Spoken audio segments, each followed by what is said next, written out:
A era dos modelos Miura e Countach chegava ao fim, e a Lamborghini, na época sob comando da Chrysler, já estava preparada para pôr em cena o mais novo monstro, o Diablo.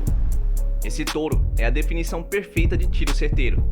Quando sua produção se encerrou em 2001, 2.903 exemplares rodavam pelo mundo, o suficiente para torná-lo o Lamborghini mais vendido até aquele momento. E não tenha dúvidas que essa super máquina possui uma história de peso e diversas variações. Mas esse vídeo existe exatamente para isso, para a gente conhecer melhor a lenda italiana.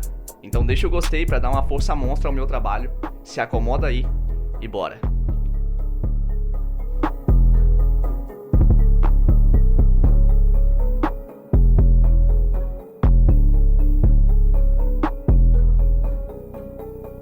O Diablo é o único modelo Lamborghini que passou pelas 3 fases da sua marca. Quando seu desenvolvimento se iniciou em 1985, Ferruccio Lamborghini ainda estava vivo. Seu lançamento aconteceu alguns anos depois da Lamborghini ser vendida à Chrysler. E ao sair de cena em 2001, a italiana já pertencia ao grupo Volkswagen. O desenvolvimento dessa fera começou com esse protótipo, feito por Marcello Gandini. Quando a Chrysler comprou a Lamborghini em 1987, eles decidiram modificar o desenho inicial.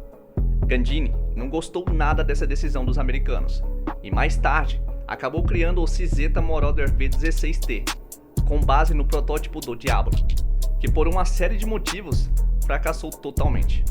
Mas sem dúvidas o que mais me impressionou mesmo é saber que logo os americanos salvaram o desenho de um super esportivo de motor central traseiro italiano. O Diablo com toda certeza é um carro com uma história fora de série. Ao longo dos 11 anos que esse monstro permaneceu em produção, foram lançadas diversas variações, que vão desde exemplares de teste até Diablos únicos, feitos a pedidos especiais, como a edição Victoria's Secret, que para quem não sabe é uma marca de lingerie, até o exemplar de Malcolm Forbes, filho do fundador da revista Forbes.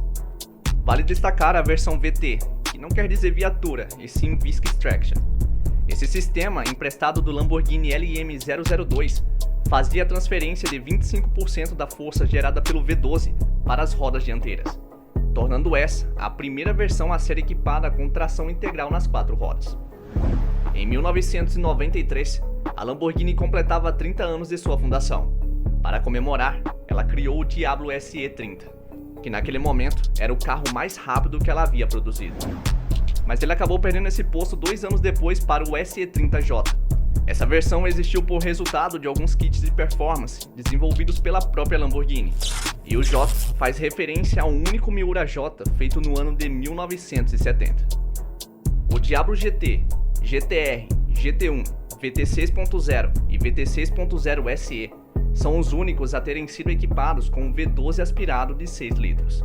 E existiram também as edições de pista, com os quais a Lamborghini marcou presença nas competições. Essas foram as principais versões desse monstro, só que outras foram criadas, e se você quiser conhecê-las é só clicar no segundo link na descrição desse vídeo. Uma coisa que todos os Diablos possuem em comum é o V12 de OHC aspirado.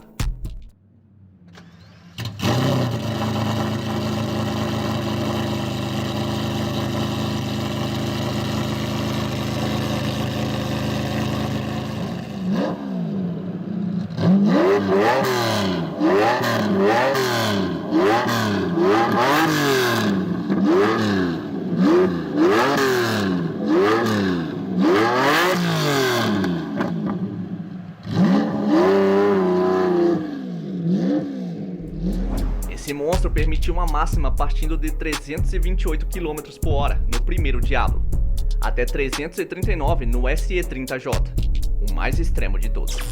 Já o melhor desempenho no 0 a 100 fica por conta da versão GTR, finalizando em 3,5 segundos. E olhando por trás das rodas Aro 17 de alumínio, está o sistema de freios da Brembo, com discos ventilados de carbono cerâmica. Esse monstro foi montado sobre uma estrutura feita de liga de aço de alta resistência e fibra de carbono para manter o baixo peso. Já a carroceria usa liga de alumínio e materiais compósitos. Falando da suspensão agora, todas as variantes foram equipadas com um sistema independente de braços duplos sobrepostos, na frente e atrás. E na traseira, foram instalados um par de mola e amortecedor para cada uma das rodas. Para quem manja o básico da história da Lamborghini, já sabe que a nomenclatura de alguns modelos possui origens nas touradas. Pois bem, Diablo foi um touro que lutou pela última vez em 11 de 6 de 1869. E cara, na boa, eu fico tentando imaginar no quão fora de série precisa ser um animal para ele ganhar um nome desses e permanecer vivo na história ao longo de tantos anos. Uma série especial com pouquíssimas unidades foi produzida para marcar a despedida desse monstro, as quais contaram com apenas 2 configurações de cores para a pintura. Primeiramente a Ouro Helios, que fazia a representação do nascer do sol, e por fim, o Marrom Eclipses, representando o pôr do sol. E eu separei algumas curiosidades massas sobre esse carro, se liga só. Primeiramente, ele foi o primeiro Lamborghini a atingir a casa das 200 milhas por hora, e não só alcançou, como também ultrapassou. O Diablo possui a ordem de ignição dos cilindros impressa no motor. Para quem não sabe, como é visível nesse vídeo, os cilindros não descem e sobem todos ao mesmo tempo. E no caso do V12 do Diablo não é diferente. A ordem de acionamento dos seus pistões é exatamente essa que está aparecendo na tela. Ele possui faróis da Nissan. Não, você não ouviu errado. Depois que o grupo Volkswagen assumiu a Lamborghini, como eu já mencionei, as versões posteriores à aquisição passaram por mudanças estéticas. Uma delas foi a substituição dos faróis embutidos por peças fixas, fornecidas pela própria Nissan. Peças essas pertencentes ao modelo 300ZX. E uma solução que a Lamborghini encontrou para esconder os logotipos Nissan foi instalar esses filetes de fibra de carbono. E ainda por cima deu um charme, matou 2 rolinhas com uma pedrada só. O Diablo foi o último touro puro sangue que a Automobile Lamborghini desenvolveu. Motor aspirado, câmbio manual e nada de assistências eletrônicas. E ao sair de cena, ele fechou o grupo dos monstros. Grupo esse que jamais será aberto novamente. Se gostou desse vídeo, deixa o gostei aqui embaixo, para dar aquela força monstra. Como eu sempre falo, isso vai me ajudar demais a alcançar as minhas metas. E no vídeo anterior, eu falei sobre o Touro Veneno, um dos modelos mais raros já feitos pela Lamborghini até hoje. Confere lá. E antes de sair, dá uma bisoiada nesse fone. O fone de ouvido Energy é intra-auricular e possui resistência à água. Apenas 15 minutos de carga já é o suficiente para te deixar viajando por 1 hora contínua. E tudo isso está disponível hoje. É só clicar no primeiro link na descrição desse vídeo.